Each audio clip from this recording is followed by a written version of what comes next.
Marcia Teperman here.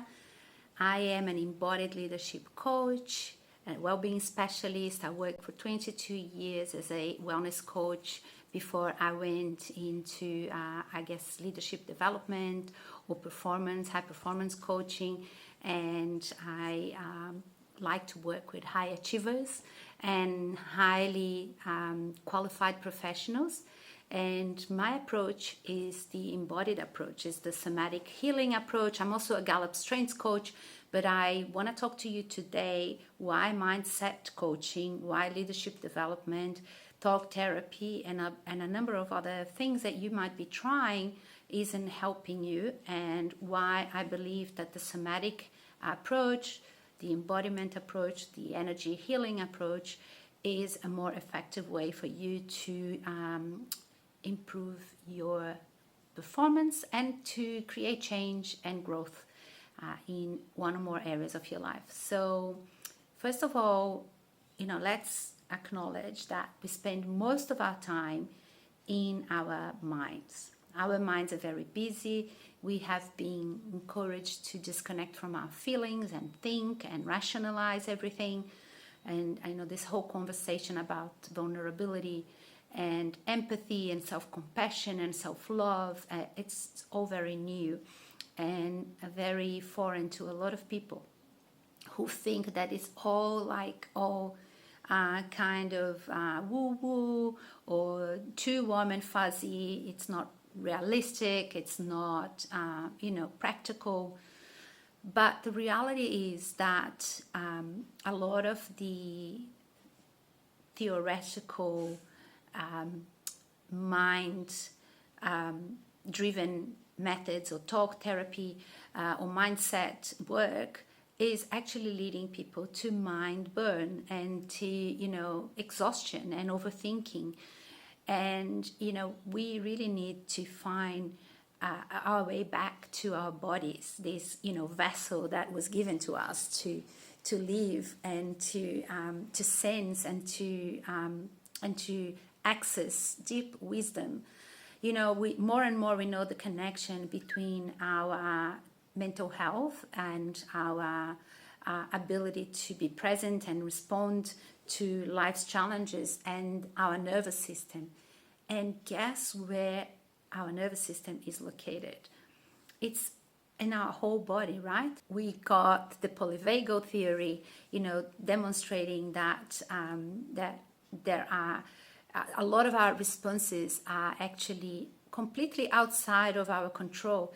And while we have neuroception, which is the ability of our nervous system to respond to what's happening outside of us, the response isn't really something that we can control unless we develop the ability to control.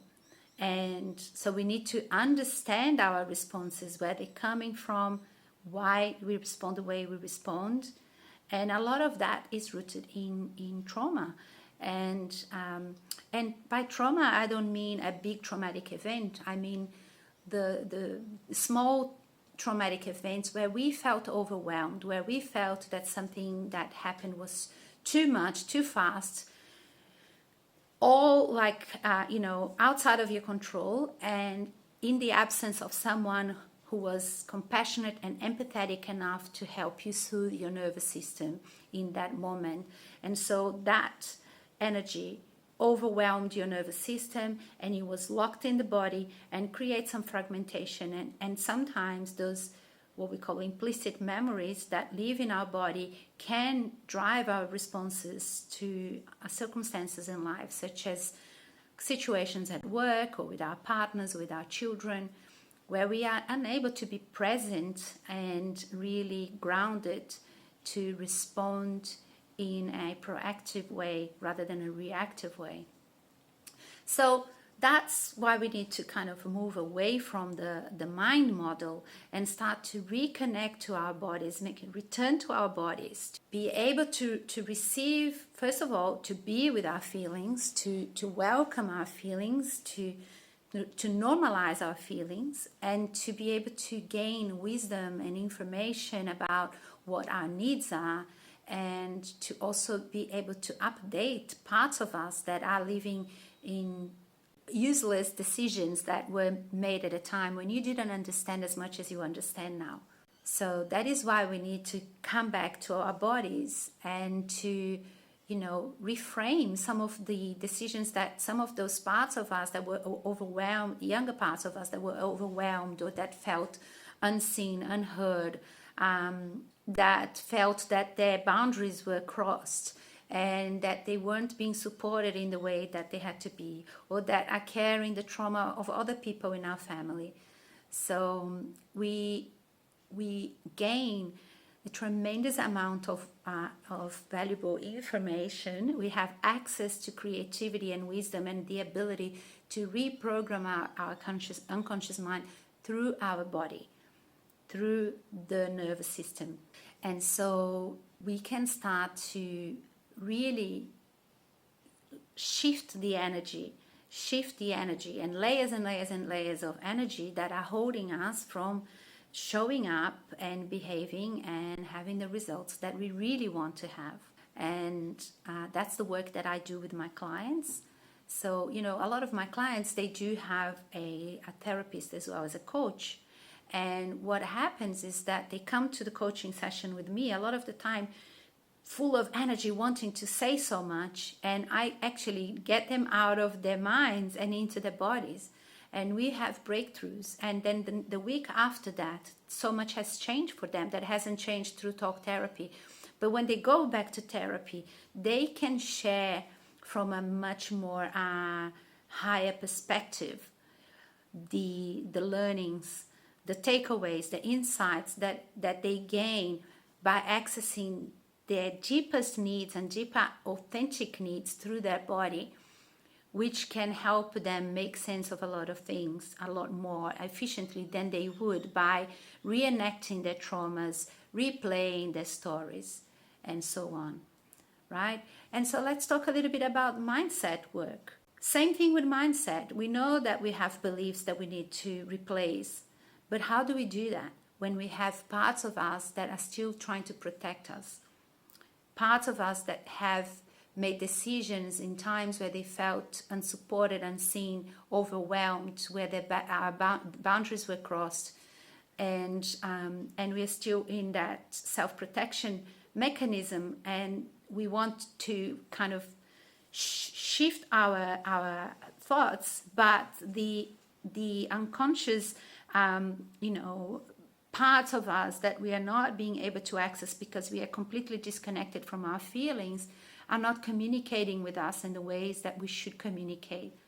So the mindset alone will frustrate us, and we'll be going like, but why? I know that I need to change this, but I can't change this. Well, that is why. It's why, because you are operating at the level of the mind all the time. And we know that the mind lies to us. The mind lies to us, but the body never lies. The body never lies. The body always holds the truth of what is needed, right? And part of doing this somatic work is also learning to reparent yourself. Learn to give yourself what no one else can give you as an adult. No one, no person, no partner, no one can give you the resources, the ability to hold yourself and support yourself through any situation that you might be going through.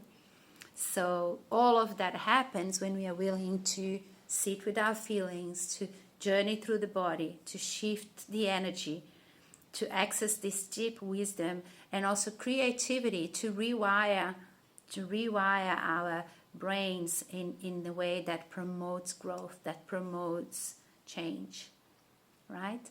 So that's what I wanted to share with you. And I really love working with people who are, experiencing a lot of overwhelm, overthinking, anxiety, feel stuck, and want change but doesn't know what's next. And I feel that your potential is currently capped by something you can't explain, but you have had experiences in the past of adversity or lived experience of trauma, or have experienced someone in the family who had,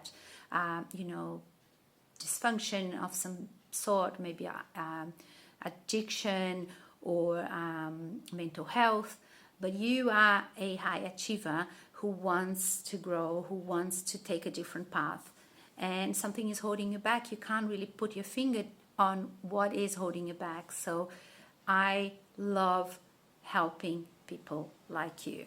So if that is you, I would love to hear from you. I would love to tell you how we can work together over 3 or 6 months, sometimes 8 months, depending on what's going on for you. I also have shorter containers, and I'm going to launch very soon a leadership program as well. And when I say leadership, I'm talking about deep self-discovery, self-leadership that leads to effective leadership for people who are impact-driven and want to be a contribution, who wants their life to count, their work to be meaningful, right? So if that is you, I would love to talk to you and see how I can help you. So that's me, and I look forward to hearing from you. Bye-bye.